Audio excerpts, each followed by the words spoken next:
Bismillahirrahmanirrahim. Assalamualaikum warahmatullahi wabarakatuh. Alhamdulillah. Alhamdulillahilladzi anzala as-sakinata fi qulubil mu'minin. Asyhadu an la ilaha illallah wahdahu la syarikalah. Wa asyhadu anna Muhammadan abduhu wa rasuluh. Allahumma salli wa sallim ala nabiyyina Muhammad wa ala alihi wa ashabihi wa man tabi'ahum bi ihsanin ila yaumiddin. Amma ba'du, jamaah ero-ero yang dimuliakan Allah Subhanahu wa taala. Alhamdulillah, pada kesempatan yang berbahagia ini kita tak henti-hentinya bersyukur kepada Allah Subhanahu wa taala atas segala nikmat yang Allah Subhanahu wa taala berikan kepada kita semua. Karena dengan kenikmatan tersebut kita masih sempat hadir di tempat yang berbahagia ini. Tidak ada tujuan selain ingin mendapatkan ridha Allah Subhanahu wa taala, itu saja. Kalau kopi saja yang kita inginkan, ya ada juga di rumah sebetulnya kan. Kalau kue-kue juga dicari murah sih, 5.000 kan kenyang kalau beli sendiri. Itu tentu bukan tujuan utama itu semuanya. Yang kita inginkan adalah mendapatkan ridha Allah Subhanahu wa taala. Dan inilah titel, kalau kita bisa bilang, ini titel yang seharusnya kita cari semuanya. Kita mendapatkan gelar radhiyallahu anhu, kan? Itu yang perlu kita cari dalam hidup ini. Sayangnya yang bisa mendapatkan gelar itu dengan dengan nyata itu, ya hanya para sahabat saja itu. Kenapa mereka bisa digelari radhiyallahu anhu?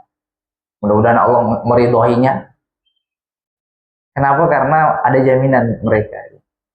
Disampaikan oleh Rasulullah, disampaikan di dalam ayat-ayat Al-Quran. Mengapa? Karena mereka sudah maksimal.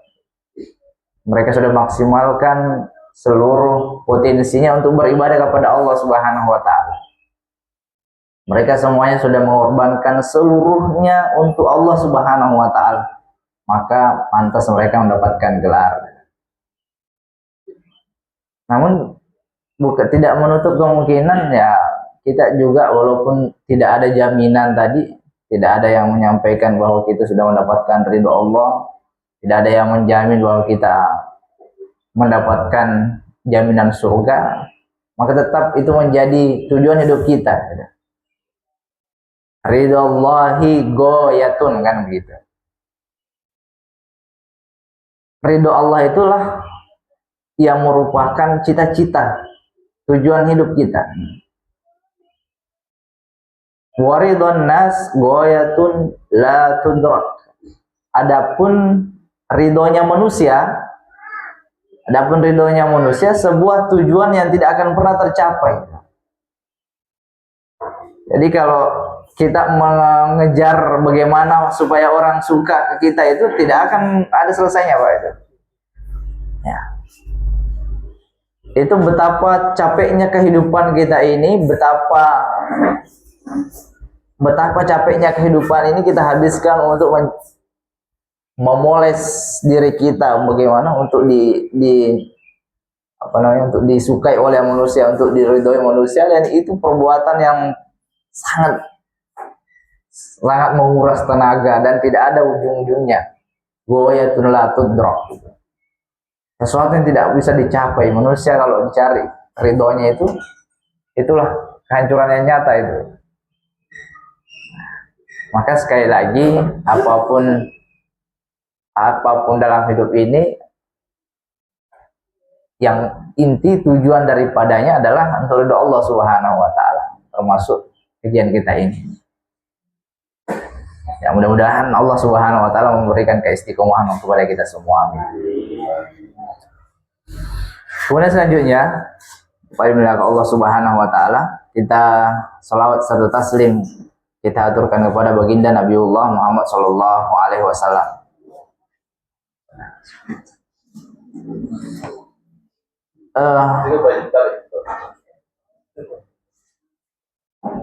Mengawali kajian Ahad pagi pada kesempatan yang berbahagia ini, saya nasihatkan kepada diri saya dan kepada jamaah sekalian sebelum masuk tema ini, agar kita senantiasa meningkatkan ketakwaan kita kepada Allah Subhanahu wa taala. Di antara ciri-ciri takwa kepada Allah Subhanahu wa taala adalah Allah Subhanahu wa taala sebutkan di dalam surat Az-Zariyat ayat yang ke-16, innahum kanu qabla dzalika muhsinin. Tanda-tanda daripada orang yang bertakwa kepada Allah Subhanahu wa taala yang mendapatkan jaminan surga itu, innahum kanu qabla dzalika muhsinin. Di antara tandanya ialah dulunya waktu hidup di dunia mereka adalah orang-orang yang muhsin. Orang yang muhsin. Muhsin itu apa yang disebut dengan muhsin? Muhsin itu orang yang memiliki sifat ihsan. Apa yang disebut dengan ihsan? Allah sebutkan, ulama kita menyebutkan salah satu di antara orang yang disebut dengan ihsan itu adalah antuhsina ila man asa'a ilaik. Antuhsina ila man asa'a ilaik. Ihsan itu adalah antuhsina ila man asa'a ilaik. Engkau berbuat baik kepada orang yang berbuat buruk kepadamu. Kan begitu. Antuhsina ila man asa'a ilaik. Engkau berbuat baik kepada orang yang berbuat buruk kepadamu. Itu tanda-tandanya orang yang ihsan. Orang yang berbuat ihsan kepada sesama manusia. Jadi kalau Bapak Ibu yang dimuliakan Allah Subhanahu wa taala, kalau kita baik misalkan sama Pak Ansar, itu wajar itu. Pak Ansar kan orangnya baik gitu. Itu wajar itu. Tapi kalau kita baik sama ada tetangga kita atau ada saudara kita yang suka berbuat buruk kepada kita balas dengan kebaikan, itu yang disebut dengan orang muttaqin. Itu tanda-tanda di antara tanda-tandanya. Kayaknya Allah sebutkan di dalam ayat ini, innal muttaqina fi jannatin wa uyun. Sungguhnya orang-orang yang bertakwa itu mereka berada di surga, meminum dari sumber air yang segar gitu. Kenapa mereka begitu? Tadi Allah sebutkan aja ayat berikutnya, innahum kanu qabla dzalika muhsinin. Dia menjadi orang yang bertakwa, mendapatkan jannah karena dulu mereka ini adalah orang yang muhsin. Nah, ini nasihat saya yang pertama, Pak. Agar selalu meningkatkan ketakwaan kita kepada Allah Subhanahu wa taala. Banyak ciri-ciri yang lain, tapi itu saja yang kita sebutkan. Kemudian selanjutnya yang juga menjadi nasihat saya yang kedua kepada diri saya dan kepada jamaah sekalian, agar karena kita berada di 10 awal Zulhijjah, di mana amal-amal pada waktu ini dilipat gandakan. Kemudian Allah mencintai amal-amal kebaikan pada 10 hari pertama ini, maka kita memperbanyak ibadah-ibadah. Ibadah yang sifatnya kepada sesama manusia, ya. Maksudnya berupa muamalah, ya. Interaksi sosial kita, baik kepada masyarakat atau lebih-lebih lagi untuk kepada keluarga kita kembangkan itu, silaturahmi, sedekah dan lain sebagainya. Perbanyak di 10 hari pertama bulan Zulhijjah ini. Dan ibadah-ibadah tentunya yang berhubungan dengan ibadah kepada Allah Subhanahu wa taala. Bapak Ibu yang Allah Subhanahu wa taala. Kemudian selanjutnya yang akan kita bahas pada kesempatan hari ini adalah rukun, ya. Hidup rukun dengan musyawarah. hidup rukun dengan musyawarah. Bapak Ibu yang Allah Subhanahu wa taala, seringkali yang kita saksikan pada kehidupan sosial kita, kehidupan bermasyarakat kita, ini yang saya saksikan Pak ya. Seringkali musyawarah ini ternyata tidak efektif. Kalau kita perhatikan musyawarah seringnya itu tidak efektif. Seringnya juga musyawarah ini tidak menyelesaikan masalah itu.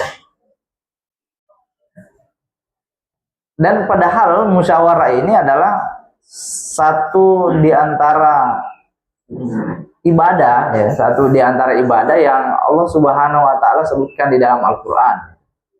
Juga di dalam hadis tentunya banyak disebutkan terkait dengan musyawarah ini. Ya, tapi kenapa tidak menyelesaikan masalah kadang-kadang? Setelah musyawarah malah tambah rumit di masalahnya. Nah, itu pertanyaannya, apakah sudah betul-betul musyawarah? Apakah sudah sesuai ya dengan yang diinginkan oleh Allah Subhanahu wa taala dan Rasul? Ya. Sama begini, Pak. Ada misalkan ayat di dalam Al-Qur'an. Ayatnya tentang sholat. Inna sholata tanha anil fahsyai wal munkar. Sesungguhnya sholat itu mencegah daripada fahsya wal munkar, perbuatan yang keji dan munkar.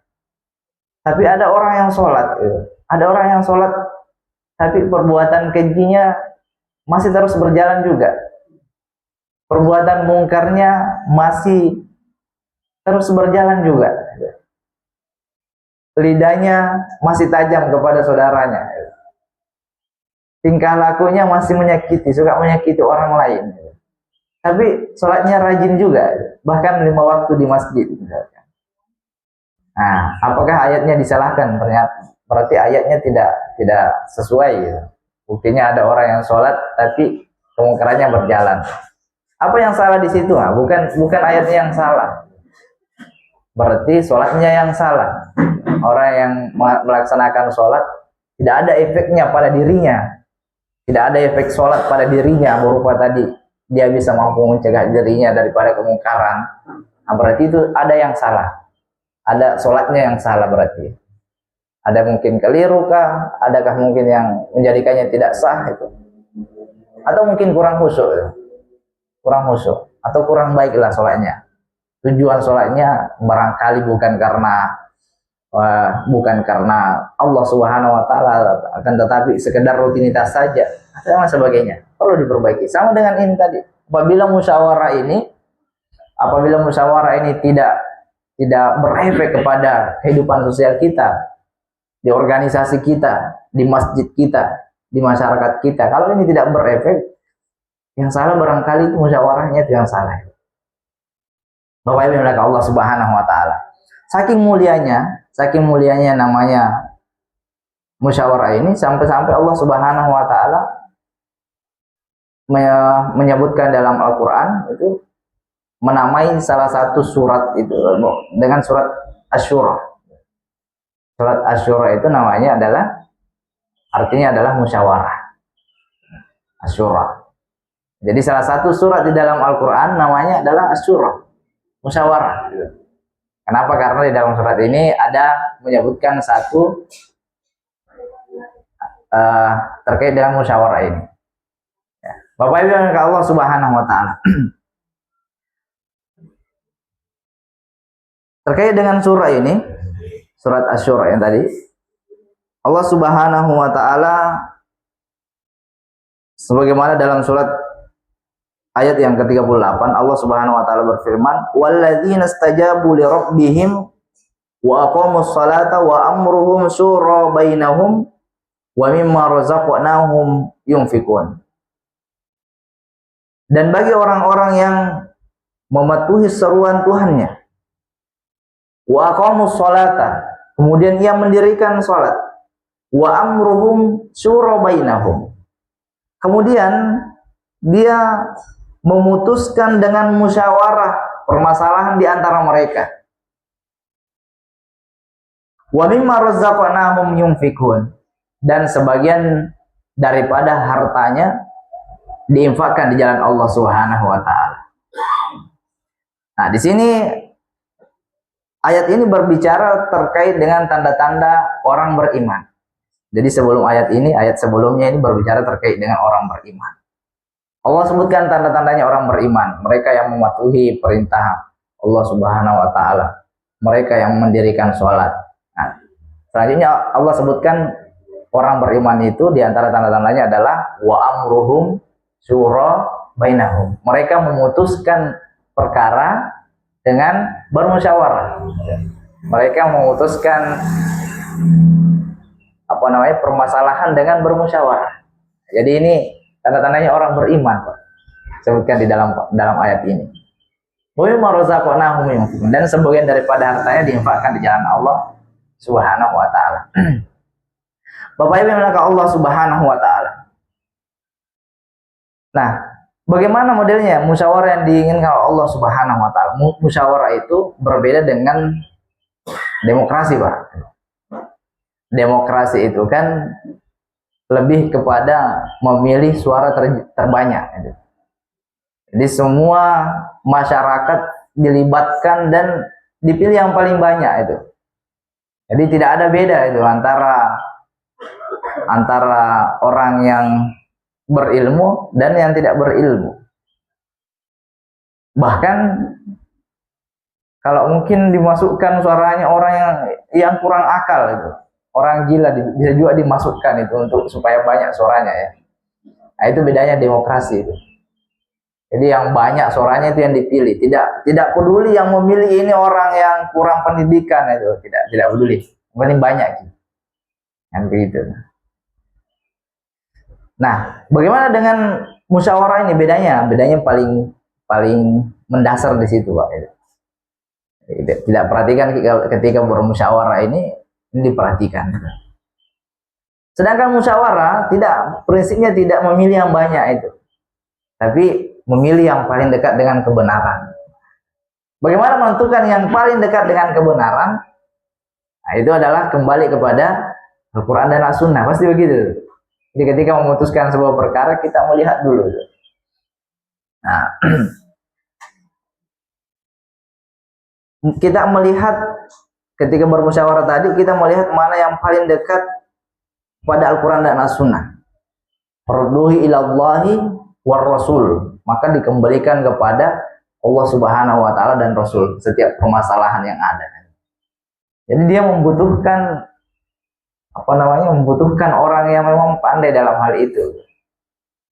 Jadi memang namanya musyawarah itu semuanya dimintai pendapatnya, tapi pendapat orang yang bisa gitu. Dalam perkara ini apa yang kita ingin putuskan, kita memintai pendapat orang yang paham terkait dengan masalah itu. Jangan yang lain yang tidak paham gitu. Nah, itu dia. Makanya itu farudduhu ilallahi war rasul. In kuntum tu'minuna billahi wal yawmil akhir. Kembalikan kepada Allah Subhanahu wa taala dan Rasulnya kalau kamu beriman kepada Allah dan hari kiamat, kan begitu. Bapak Ibu Allah Subhanahu wa taala ini terkait dengan syura atau musyawarah atau mufakat gitu. Jadi prinsipnya adalah dia kembalikan kepada Al-Quran dan As-Sunnah. Bagaimana cara kembali kepada Al-Quran dan As-Sunnah ya? Kita harus memiliki ilmunya, Pak. Kita harus memiliki ilmu alat untuk bisa mengakses Al-Quran dan As-Sunnah itu. Siapa mereka yang bisa? Semua bisa itu. Semua orang dalam keilmuan Islam ini semua orang bisa dan dibolehkan mengakses Al-Quran dan As-Sunnah. Apapun profesinya, tidak harus ustadz, tidak harus imam masjid, tidak harus Pak Haji yang boleh mengakses Al-Quran gitu, dan As-Sunnah. Semuanya boleh, tapi dengan syarat ada ilmunya, ada ilmu alatnya. Jadi tidak boleh model terjemahan saja. Ada terjemahan begini kemudian diambil kesimpulan, nah itu bisa keliru, itu rawan keliru itu. Semuanya boleh, sekali lagi semuanya boleh, tapi dengan syarat dia memiliki ilmunya. mau tukang becak, mau petani, semuanya boleh mengakses Al-Quran dan As-Sunnah. Tapi dengan syarat ada ilmunya, ada alatnya untuk mengakses itu. Maka tadi dalam musyawarah seperti itu, untuk kembali kepada Al-Quran dan As-Sunnah adalah orang yang memahami dalam hal itu.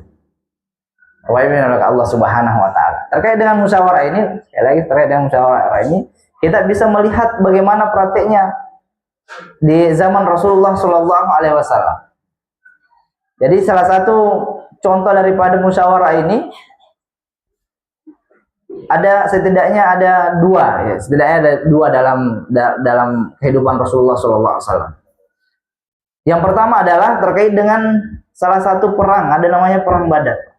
Perang Badar itu adalah perang pertama itu, di tahun pertama Hijriah. Jadi ketika Rasulullah SAW dan kaum muslimin berhijrah ke Madinah, kemudian menetap di sana, mendirikan sebuah komunitas, mendirikan sebuah negara, ada ancaman dari luar itu.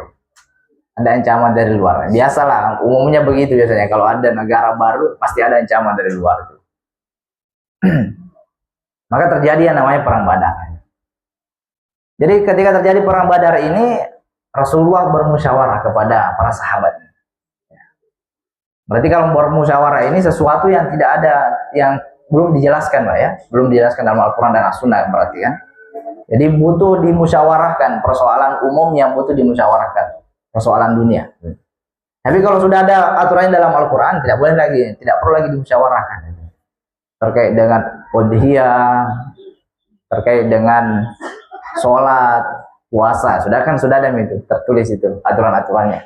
Tapi hal-hal yang yang teknis, yang tidak ada secara terperinci, maka itulah terbuka di sisi musyawarah. Terkait juga dengan perang tadi, perang Badar ini. Ya. Ketika pemilihan tempat, ya, ini tempatnya yang bagus, ini di mana kita bagus ini? Ya, posisi yang bagus di mana? Kemudian Rasulullah memilih satu tempat, kita bagus tinggal di sini, bermarkas di sini nanti untuk menyambut pasukan yang akan datang. Kemudian ada sahabat bertanya, ya Rasulullah, apakah ini berdasarkan wahyu? Apakah pilihan tak ini berdasarkan wahyu? Atau karena pendapat tak pribadi? Kata Rasulullah, ini pendapat saya pribadi. Sahabat ini kemudian mengusulkan, ya Rasulullah, baiknya kita pindah di sini. Kita pindah di dekat sumber air, kita kuasai sumber air ini yang ada di Badar, makanya namanya kan perang Badar, karena di sebuah lembah, namanya lembah itu adalah Badar, perang Badar namanya. Kita kuasai ini, ya Rasulullah, kita kuasai ini, kita kuasai sumber air ini. Kenapa? Ya namanya kan kita nanti perang capek itu, kita perang nanti kita capek. Nah tapi karena ini musyawarah, Pak, ya, ini musyawarah ini. Kalau musyawarah itu sekali lagi tidak ada yang boleh dominan itu. Saya ustadz, jadi pendapat saya lah yang harus diterima. Rasulullah tidak begitu. Saya nabi ini. Kamu mau? Seandainya kan begitu, Pak, ya. Logikanya kan harusnya begitu. Saya nabi, masa kamu menentang saya? Tidak, tapi tidak begitu. Karena ini masih perkara yang terbuka ini. Masih dibolehkan situ. Semuanya setara pendapatnya itu. Tadi mana kira-kira yang lebih maslahat, yang lebih ya pendapat yang lebih masuk maslahatnya lebih banyak, masalahnya itu yang diterima. Nah, berdasarkan juga tadi itu dilihat betul ini kan kita harus menguasai sumber air gitu. Jadi akhirnya pendapat Rasulullah yang mengatakan harus di sini, dipilih air ini, tempat air ini, dan kita bisa melihat akhirnya, Pak. Namanya perang Badar itu, perang pertama tadi ini, itulah yang memenangkan kaum muslimin. Salah satu sebabnya tadi itu. Nah, kemudian selanjutnya terjadi perang berikutnya, namanya perang Uhud. Kenapa disebut dengan perang Uhud? Karena terjadi di bukit yang namanya Uhud. Yang sudah haji dan umroh pasti pernah lihat ini, Pak, ya. Ada namanya Gunung Uhud yang dekat dari Madinah, namanya di Madinah itu. Terjadi namanya perang Uhud. Nah, sebelum terjadinya perang Uhud ini, Pak, karena ini perang Uhud ini kan perang balas dendam, karena dikala di perang Badar kaum musyrikin Makkah itu kemudian mereka membalas dendam, buat lagi pasukan untuk membalas itu. Maka terjadi namanya perang Uhud. Sebelum perang ini terjadi, karena kan sudah ada informasinya Pak ya. Jadi orang-orang kaum musyrikin itu mau datang untuk menyerang Madinah. Maka beberapa malam sebelum kejadian itu Rasulullah SAW bermimpi Pak. Mimpinya Rasulullah SAW itu beliau memiliki pakaian perang Pak. Beliau memakai pakaian perang yang sangat kokoh. Saking kokohnya itu tidak ada yang bisa tembus Pak. Itu dalam mimpinya Rasulullah. Jadi orang bersembunyi situ. Tidak ada yang bisa menembus itu. Nah, maka kemudian Bapak Ibu Allah Subhanahu wa taala beliau kemudian menafsirkan mimpinya itu bahwa maksudnya pakaian besi yang saya pakai ini dalam mimpi saya itu maksudnya adalah kota Madinah. Jadi maksudnya kota Madinah ini adalah kota yang kokoh, tidak bisa ditembus oleh musuh. Jadi itu maknanya dalam mimpinya. Tapi kan namanya sekali lagi Pak ya, namanya perang ini harus dimusyawarahkan kan? Musyawarah. Jadi musyawarah lagi sebelum dimulainya perang ini, musyawarah lagi. Dimintai pendapatnya kaum muslimin yang lain, sahabat-sahabat yang lain. Ini baiknya gimana ini? Kita tunggu saja pasukan itu di sini di kota Madinah, kita tunggu di sini pasukan musuh atau kita harus keluar itu. Nah, tentunya Rasulullah memilih untuk ini Pak ya. Rasulullah memilih untuk tinggal di Madinah berdasarkan mimpinya tadi itu. Kan kokoh ini Madinah, tidak mungkin ditembus berdasarkan mimpinya tadi itu. Rasulullah memilih untuk di Madinah itu. Nah, banyak juga yang mengikuti pendapatnya Rasulullah, banyak orang-orang juga, tapi orang-orang yang takut perang Pak. Kan enak kalau di kota bisa nyantai itu. Dia sembunyi kalau di kota kan tidak perlu repot-repot keluar itu. Tidak banyak persiapannya kalau tinggal bertahan di kota itu. Nah, itu kebanyakan orang munafik yang dukung Rasulullah waktu itu. Karena kenapa? Mereka bukan semangat karena mendukung pendapatnya Rasulullah, tapi semangatnya karena malas keluar berperang, keluar berjihad di jalan Allah, malas mereka. Orang-orang munafik itu. Ciri-ciri orang munafik ini yang malas berjihad itu. Nah, tapi sahabat yang lain yang memang ikhlas Pak ya, ingin berjihad, berjuang di jalan Allah itu cenderung berpendapat bahwa kita lebih bagus keluar menyambut mereka gitu. Kenapa? Pertimbangannya begini Pak, kalau kita menunggu di Madinah itu, itu hancur, rumah-rumah itu pasti hancur Pak. Namanya kan perang gitu. Ada batu yang dilontarkan, kalau duluan begitu Pak. Bukan roket, tapi ada batu besar yang dilontarkan itu kan. Namanya manjanik gitu. Jadi pertimbangannya para sahabat, jangan Rasul, kita lebih bagus kita keluar saja untuk menyambut mereka itu. Kita harus menyambut mereka karena nanti kalau kita di Madinah itu hancur di kota itu. Hancur kota, nanti kalau kita kalah pasti dijarah semua harta kita, kemudian anak istri kita pasti akan dijadikan budak. Akan begitu logikanya Pak itu. Nah, kira-kira mana yang dimenangkan Pak ini setelah musyawarah? Apakah pendapatnya Rasulullah atau pendapatnya kaum muslimin yang dimenangkan atau pendapatnya sahabat yang lain yang ingin keluar? Nah, kita melihat dalam sejarah Pak ya. Ternyata setelah tadi didiskusikan, yang diambil pendapatnya adalah keluar menyambut pasukan Pak. Ini namanya musyawarah begini Pak ini. Rasulullah bukan, saya ini Nabi loh. Saya sudah mimpi juga bahwa kota kita ini kuat, tidak akan ditembus. Tidak pakai begitu Pak. Karena ini masih terbuka ruangannya, masih terbuka untuk didiskusikan, memilih pendapat yang lebih maslahat, maka terbuka untuk semua. Nah, maka kita lihat nanti dalam sejarah Rasulullah dan para sahabatnya keluar di daerah tadi yang namanya di samping Gunung Uhud. Nah, kemudian Gunung Uhud ini Rasulullah jadikan sebagai pelindung dari belakang itu. Ada yang menjaga di atas bukit situ sekitar 50 pemanah. Gitu. Kemudian terjadi perang lah yang namanya perang Uhud. Tapi kita lihat akhirnya Pak, namanya perang Uhud ini awalnya kaum muslimin mendominasi, hampir menang, tapi pada akhirnya juga dikalahkan Pak. Ya. Pada akhirnya perang Uhud ini dikalahkan itu. Ada sekitar 70 sahabat, tapi termasuk pamannya Rasulullah. Namanya Hamzah bin Abdul Muthalib. Beliau termasuk yang gugur pada saat itu. Dan sekitar 70 kaum muslimin yang lainnya. Apakah Rasulullah kemudian bilang Pak, Bila memang Kak tadi di Madinah lagi, mau tidak begitu Pak umumnya. Siapa yang begitu? Siapa yang mengejek-ngejek Pak? Orang munafik Pak yang mengejek-ngejek. Nah, bila memang kita di Madinah saja, kan tidak begitu nih. Namanya kalau sudah hasil musyawarah Pak, kita yang pendapat Pak yang dikalahkan itu kita tidak boleh sakit hati itu. Tidak boleh kalau misalkan terjadi sesuatu di belakangnya kita mengejek-ejek itu. Bila memang kata bagusnya begini, tidak begitu Pak itu. Nah, ini misalnya yang bisa menimbulkan tadi itu kekacauan begitu. Karena di hasil musyawarah itu kita tidak lapang dada Pak itu. Tidak lapang dada. Kita malah tadi membesarkan ego itu. Kita jengkel karena pendapat kita tidak diterima. Nah, kita jengkel karena bukan pendapat kita yang diambil. Rasulullah tidak begitu modelnya Pak itu. Hanya orang munafik malah yang mengejek-ngejek. Rasulullah tidak menyalahkan sahabatnya. Kan saya sudah mimpi lebih baik di Madinah. Tidak begitu Pak. Nah, itulah tadi musyawarah. Ini sekali lagi musyawarah yang pertama tadi adalah ketika terjadi permasalahan farudduhu ilallahi war rasul. Kita kembalikan kepada Allah Subhanahu wa taala dan Rasulnya dulu. Kita melihat pendapat mana yang lebih maslahat, yang lebih dekat kepada kebenaran, yaitu Al-Qur'an dan As-Sunnah. Itu. Kemudian yang kedua, dalam musyawarah itu tidak ada yang boleh mendominasi. Saya ustadz, saya imam, saya doktor, jadi pendapat saya lah yang diterima, tidak begitu Pak. Tapi kira-kira sekali lagi mana yang memang itulah yang lebih maslahat di situ, itu yang dipilih pendapatnya. Nah, kemudian hasil daripada musyawarah ini adalah hasilnya itu sakral.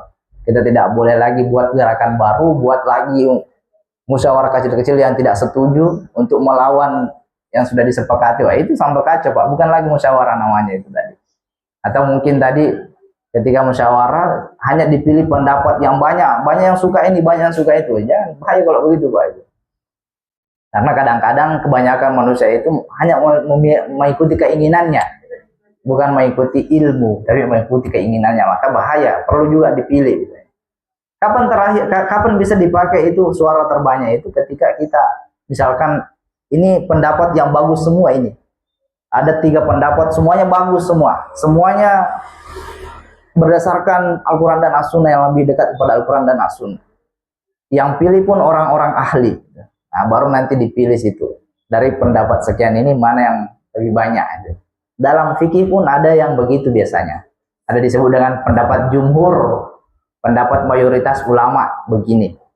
Tapi sekali lagi itu pendapat orang yang ahli. Ini sudah pendapat yang dipilih oleh para ahli, maka kemudian kita pilih ya. Termasuk misalkan contohnya ini Pak ya. Besok ini kan hari lebarannya hari Jumat Pak.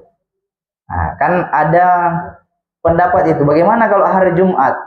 Apakah tetap diadakan sholat Jumat? Kan begitu Pak ya. Ada kita dengar atau ada kita lihat video-video begitu Pak. Mana yang lebih, bagaimana nanti ini? Karena hari Jumat bertepatan dengan hari lebaran juga. Kemudian ada yang berpendapat tidak perlu lagi diadakan sholat Jumat kan?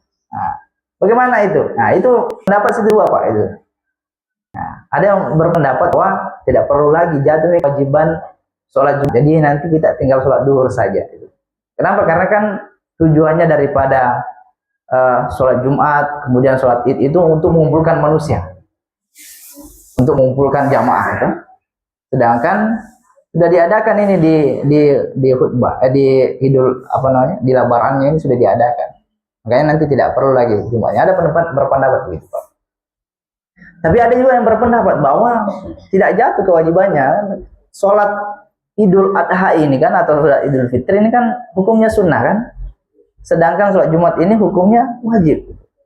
Jadi tidak bisa sesuatu yang wajib digugurkan oleh sesuatu yang sunnah. Itu. Nah, ini sama-sama pendapat Pak ulama. Mana yang kita lihat? Nah, pendapat di sini nanti bisa kita melihat caranya ketika kita memilih itu, kita melihat pendapat yang mayoritas itu. Pendapat jumhur, pendapat mayoritas ulama. Maka kita lihat pendapat mayoritas ulama itu memilih pendapat bahwa yang lebih betul pendapat dalam hal ini adalah tetap mengadakan sholat Jumat. Walaupun ada paginya kita mengadakan sholat Idul Adha, siangnya tetap diadakan Jumat dan tidak gugur. Ada pendapat juga yang mengatakan gugur. Itu berarti pendapat yang bukan mayoritas. Nah, sebagian kecil saja, pendapat yang lemah lah mungkin yang. Nah, ini nanti dari mazhab Hambali. Yang biasa mungkin dipilih saudara-saudara kita dari Salafi misalkan, itu biasanya memilih pendapat Hambali ini. Bapak Ibu yang Allah Subhanahu wa taala, ini mungkin sebagai pembuka saja. Pembuka untuk diskusi kita selanjutnya. Terakhir saya kembalikan kepada moderator. Silakan.